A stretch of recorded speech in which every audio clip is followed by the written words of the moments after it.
जय हिंद बच्चों, कैसे आप सभी। उम्मीद करता हूँ आप सभी अच्छे होंगे। प्यारे बच्चों, आज की क्लास देखने के बाद आपको पूरी किताब में ये नहीं ढूंढना पड़ेगा कि क्या इंपॉर्टेंट है, क्या पढ़े क्या नहीं पढ़े, क्या एग्जाम में आने वाला है। तो आज की क्लास में पूरी केमिस्ट्री का एक निचोड़ लेकर आया हूँ, जो आपका पूरा का पूरा पेपर इसके अंदर से ही आने वाला है। तो सबसे पहले बात करते हैं जो हमें डेफिनेशन तैयार करनी होगी। तो कौन कौन सी डेफिनेशन तैयार करनी होगी वो मैंने यहाँ पे लिखी हुई है। पहली डेफिनेशन जो होगी आपकी, सबसे पहले करनी है आपको मोलैरिटी की। किसकी? मोलैरिटी की। दूसरी मोलैलिटी, ये वेरी मोस्ट इंपोर्टेंट है। ठीक है, मोलैरिटी या फिर मोलैलिटी। ठीक है, फिर आता है मोल फ्रैक्शन। क्या आएगा? मोल फ्रैक्शन की डेफिनेशन आपको तैयार कर लेनी है। और इन तीनों से आपका न्यूमेरिकल भी यहां से आने वाला है। क्या आने वाला है? न्यूमेरिकल। चाहे मोलैरिटी से आ जाओ, मोलैलिटी से आ जाओ, या फिर आपका मोल फ्रैक्शन से आ जाओ। ठीक है, यहाँ किसी एक में से आपका पक्का एक न्यूमेरिकल लगने वाला है 3 नंबर का। इसके बाद रिवर्स ऑस्मोसिस। रिवर्स ऑस्मोसिस हो जाएगा। फिर केवल ऑस्मोसिस पढ़ना है आपको। फिर स्पेसिफिक कंडक्टिविटी। स्पेसिफिक कंडक्टिविटी भी आपको अच्छे से पढ़ लेनी है, इस पर न्यूमेरिकल कभी कभी दे देता है। फिर इसके बाद मोलर कंडक्टिविटी की डेफिनेशन आपको यहाँ पर देनी होगी। Standard electrode potential. Standard electrode potential mostly important question है आपके लिए, जो आपको तैयार करना होगा डेफिनेशन पर। फिर question number 9 corrosion. Question number 10 हो जाएगा आपका रेट कांस्टेंट। क्वेश्चन नंबर 11 जो आपको डेफिनेशन तैयार करनी होगी वो है average velocity of reaction. Average velocity of reaction. इसके बाद है आपका 12वां order of reaction. Order of reaction यहां से, ठीक है, ऑर्डर ऑफ उनके टाइप भी आपको करने होंगे। कौन से? First order reaction, second order reaction और थर्ड ऑर्डर रिएक्शन। फिर zero order, first order, second order. First भी कर, जीरो भी करनी है, फर्स्ट भी करनी है, और आपको सेकंड भी करनी है और थर्ड भी करनी है। ठीक है, जीरो, फर्स्ट, सेकंड और थर्ड। और जहां तक आपको हो सके, ठीक है, इनकी डेफिनेशन के साथ साथ इंट्रीगल वेलोसिटी पूछता है आपसे। इंट्रीगेशन वेलोसिटी जो होती है, ये वैल्यू, ठीक है, वो आपको जीरो ऑर्डर और फर्स्ट ऑर्डर बिल्कुल पक्के से कर तैयार कर लेनी है। इनकी डेरिवेशन भी आपकी मोस्टली इंपॉर्टेंट है। किसकी? ऑर्डर ऑफ रिएक्शन की। अब क्वेश्चन नंबर, डेफिनेशन आपको 13वीं करनी है 13 नंबर पर, वो है आपका D block and F block. D block और एफ ब्लॉक, इनकी प्रॉपर्टी भी आपको तैयार कर लेनी है। फिर बात करते हैं 14 पर। ठीक है, 14 क्या है आपकी? लैंथेनाइड और एक्टिनाइड। लैंथेनाइड और एक्टिनाइड की डेफिनेशन भी और इनमें डिफरेंस भी कई बार आपके बोर्ड में पूछे गए हैं। ये मोस्टली इंपोर्टेंट है, लैंथेनाइड और एक्टिनाइड। ठीक है, फिर लिगैंड की डेफिनेशन याद कर लेना आप। और EAN एटॉमिक, ठीक है, effective atomic number. Effective atomic number, ठीक है, ये भी डेफिनेशन आपको तैयार कर लेनी है, मोस्ट इंपोर्टेंट है। फिर कोऑर्डिनेशन कोऑर्डिनेशन कॉम्प्लेक्स, इसकी डेफिनेशन भी आपको तैयार करनी है। वीबीटी क्या होती है, सीएफटीवी क्या होती है, ये भी आपकी मोस्ट इंपोर्टेंट है। ये तीनों की तीनों वेरी वेरी मोस्ट इंपोर्टेंट। ठीक है, ये आपको अच्छे से बिल्कुल तैयार कर लेनी है। ठीक है, फिर है आपका 19 पर मोनोसैकेराइड की डेफिनेशन। मोनोसैकेराइड क्या होता है, ठीक है, और हार्मोन्स। चाहो मोनोसैकेराइड के साथ साथ आप डाइसैकेराइड और ट्राइसैकेराइड भी देख लेना, क्योंकि इनमें कभी कभी डिफरेंस पूछ लेता है, लेकिन अधिकांश जो पूछा गया है वो आपका मोनोसैकेराइड। ठीक है, और डिफरेंस देखना चाहो तो मोनोसैकेराइड, डाइसैकेराइड और आपका ट्राइसैकेराइड आपको अच्छे से तैयार कर लेना है। फिर है हार्मोन्स। हार्मोन्स क्या होते हैं? हार्मोन्स के टाइप भी, ठीक है, एंजाइम के बारे में पढ़ लेना, और एंजाइम की डेफिनेशन मोस्ट इंपोर्टेंट है। न्यूक्लिक एसिड, न्यूक्लिक एसिड, ठीक है, इसके अंदर डीएनए आरएनए दोनों आ जाएंगे। डीएनए की फुल फॉर्म भी, आरएनए की फुल फॉर्म भी। और इनमें जो मोस्ट इंपोर्टेंट होगा वो इनमें डीएनए और आरएनए में अंतर होगा। डिफरेंस याद करना है डीएनए और आरएनए में। Structure of protein. Structure of protein, structure of protein की 4 स्ट्रक्चर होती है, चार को चारों आपको बनानी भी होंगी, उनके बारे में लिखना भी होगा। ठीक है, प्राइमरी स्ट्रक्चर, सेकेंडरी, टर्जरी और आपकी क्वार्टनरी, चारों चारों आपको यहाँ पर तैयार कर लेनी है। इसके बाद विटामिन। इसके बाद आपका विटामिन। विटामिन क्या होते हैं? विटामिन इसके बारे में पढ़ लेना, कितने टाइप के होंगे।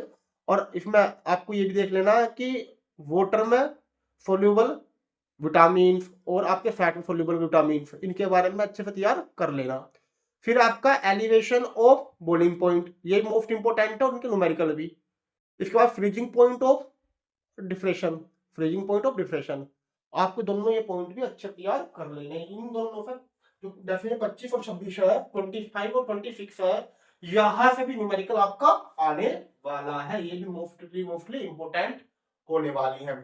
इसके साथ ही कुछ डेफिनेशन और भी है, जैसे कि आपको को इलेक्ट्रोकेमिकल फ्रीज वो तैयार कर लेनी है। उसके बाद आपके यहाँ पर जो इंपोर्टेंट क्वेश्चन है आपका, जैसे तो बोल सकते हैं हम, जो ऑर्डर ऑफ रिएक्शन मैंने आपको बता ही दिया, ये तो आपको अच्छे से तैयार हो जाना ही चाहिए। 26 डेफिनेशन लिखी है, 26 डेफिनेशन आप अच्छे से तैयार कर लेना। इन्हीं के अंदर से केमिस्ट्री की सारी डेफिनेशन लग जाएंगी। अब बात करते हैं अगले टाइप की और कौन कौन से क्वेश्चन आएंगे।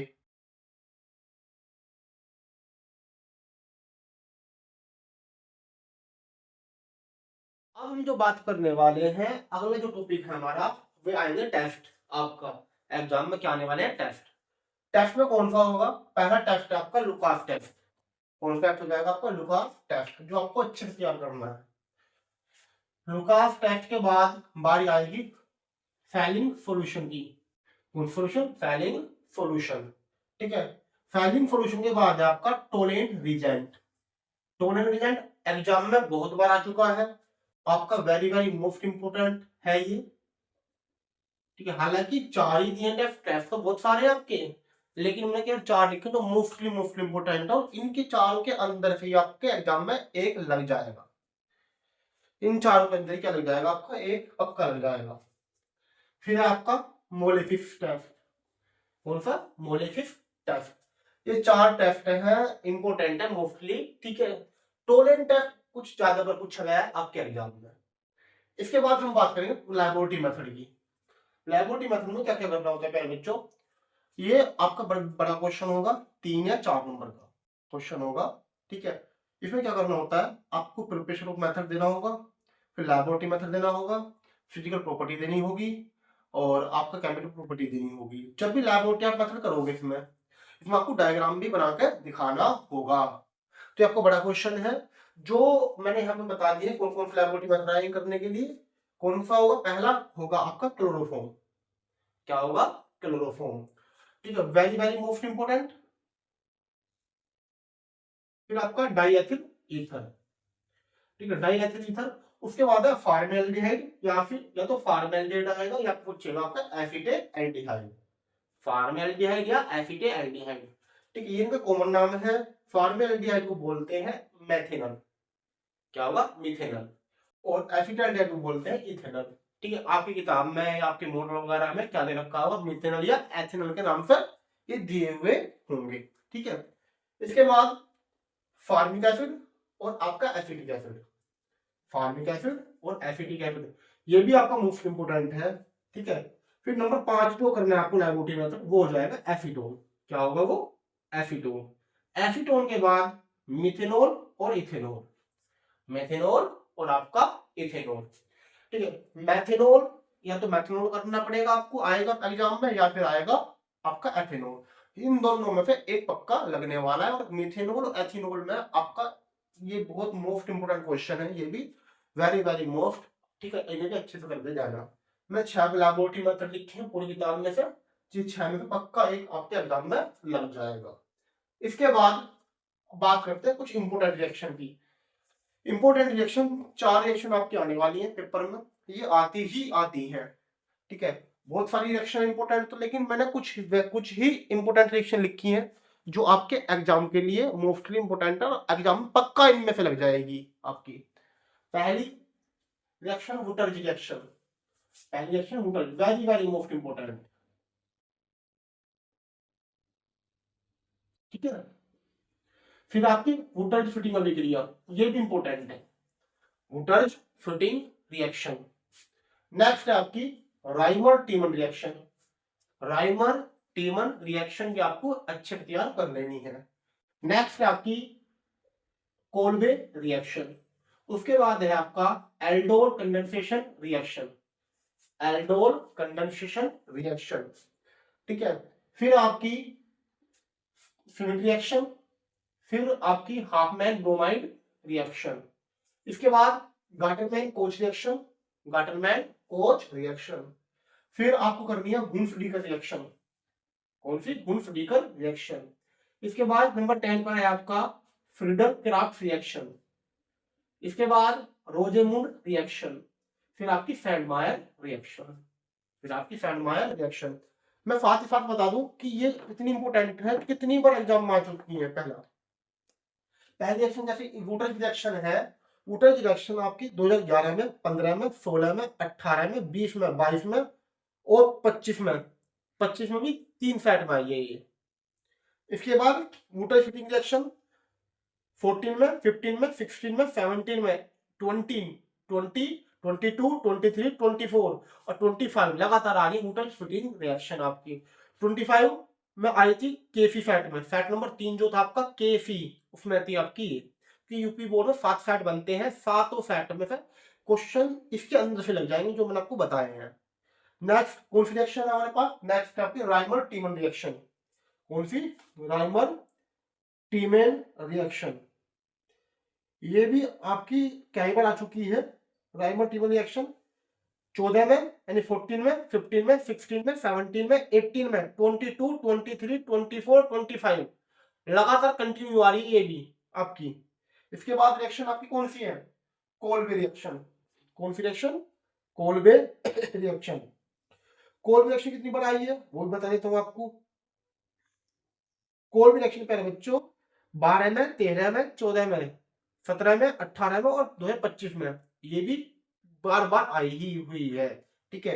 नेक्स्ट रिएक्शन कौन सी है आपकी? Aldol condensation reaction. Aldol condensation reaction ये आपकी आई हुई है मेरे बच्चों 11 में यानी उसमें 2011, 13, 15, 19, 20, 21, 22, 23 और 24। ठीक है। अधिकांश लगभग 2-2 साल गैप पर आ रही है। 24 में आई थी, इसका मतलब 26 में भी इसके आने के पूरे पूरे चांस हैं आपकी। ठीक है। नेक्स्ट रिएक्शन कौन सी है आपकी? नेक्स्ट रिएक्शन आपकी फिमिट रिएक्शन। तो फिमिट रिएक्शन जो है आपकी वो कितनी बार आ चुकी है उसको देख लेते हैं। 12 में, 13 में, 14 में, 15 में, 16 में, 17 में, 18 में और 20 और 25। 18 के बाद 20 के बाद कहां डायरेक्ट 25 में। नेक्स्ट है आपकी कौन सी? Hofmann bromide reaction. Hofmann bromide reaction वो कितनी बार आ चुकी है? इसमें भी लाइन लगा रखी है आने में 12 यानी 12, 14, 15, 16, 18, 22, 24 और 25 में भी आपकी देखने को मिली थी। फैट नंबर कौन सा था इसका? फैट नंबर 2 फैट में आई थी, केफी और केडी यानी कि थर्ड फैट और फोर्थ फैट में थी आपकी ये। ठीक है। गाटरमैन कोच रिएक्शन कितनी बार आ चुकी है? गाटरमैन कोच रिएक्शन आ चुकी है प्यारे बच्चों, वो बता देता हूँ आपको। गाटरमैन कोच रिएक्शन हम कुछ लो की जो लो हमारे एग्जाम में आते हैं मोस्टली इंपोर्टेंट है। जैसे कि पहला हेनरी लो है, दूसरा राउथ लो है। पहला अगर हम पहले की बात करें, पहला क्या है हमारा? हेनरी लो, दूसरा है राउथ लो, तीसरा है पोल राउथ का नियम। तीसरा नियम क्या है आपका? पोल राउथ का लो है। इसके बाद है आपका फैराडे लो, नैनोट इक्वेशन और वॉर्नर थ्योरी। ठीक है। ये आपके 6 लो लिखे हुए हैं मैंने यहाँ पर, 6 के 6 मोस्टली इंपोर्टेंट है। ये जो लो है ना ये आपके डेरिवेशन भी है और लो भी है। जैसे कि पूछ लेगा हेनरी लो क्या होता है, डेफिनेशन पूछ ली, फिर इसके बाद आपको इसकी डेरिवेशन करनी पड़ेगी। सेम आपका राउल्फ लो, डेफिनेशन पूछेगा कि क्या होता है, फिर इसकी क्या पूछेगा आपसे कि डेरिवेशन। साथ में इनके ग्राफ भी आपसे पूछ सकता है, मांग सकता है। ठीक है। सेम फैराडे लो में भी विद डायग्राम आपको तैयार करना होगा। इसकी भी डेरिवेशन है, 2 नियम है फैराडे के, फर्स्ट और सेकंड, दोनों ही आपको अच्छे से तैयार कर लेने हैं।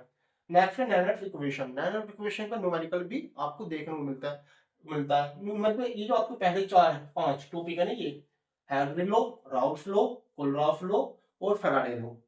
ठीक है। नैनोट इक्वेशन इनसे आपका न्यूमेरिकल भी आने वाले हैं। न्यूमेरिकल मैंने करा रखे हैं, आपको मैं पिछली वीडियो देखी होगी। ठीक है। तो अलमीरा की ये 4 टॉपिक तो ये है और पीछे भी मैंने बताए हैं। ठीक है। उनसे भी आपको न्यूमेरिकल आने वाले हैं। पहले बच्चों मैंने आपको बताया था पहले 3 चैप्टरों को आपके अच्छे से कवर कर लेने हैं, क्योंकि पहले ही 3 चैप्टर न्यूमेरिकल आएंगे। पहले 3 चैप्टर जो है आपका सॉल्यूशन, फिर इलेक्ट्रोकेमिस्ट्री और आपका इलेक्ट्रिक केमिकल काइनेटिक, इन तीनों चैप्टर से आपके न्यूमेरिकल आने वाले, इनके अलावा कोई से भी न्यूमेरिकल आपका नहीं आएगा। 15 से 20 नंबर के न्यूमेरिकल होते हैं, ठीक है, 15 से 20 नंबर के न्यूमेरिकल होंगे आपके 70 नंबर में से, तो जो आपको अच्छे से तैयार कर लेने हैं। इनके अलावा कुछ पीछे क्वेश्चन छूट चुके थे, वो मैंने यहाँ पर लिख दिए हैं जो आपको अच्छे से तैयार करने हैं, जैसा कि 1 डिग्री, 2 डिग्री और 3 डिग्री। अल्कोहल में डिफरेंस पूछ लेगा, या फिर 1 डिग्री, 2 डिग्री, 3 डिग्री एल्कोहल में क्या पूछ लेता है, डिफरेंस पूछ लेता है। ये मोस्टली इंपॉर्टेंट है, ठीक है, हर साल कोई ना कोई फैक्ट में आपको देखने को मिल जाते हैं ये।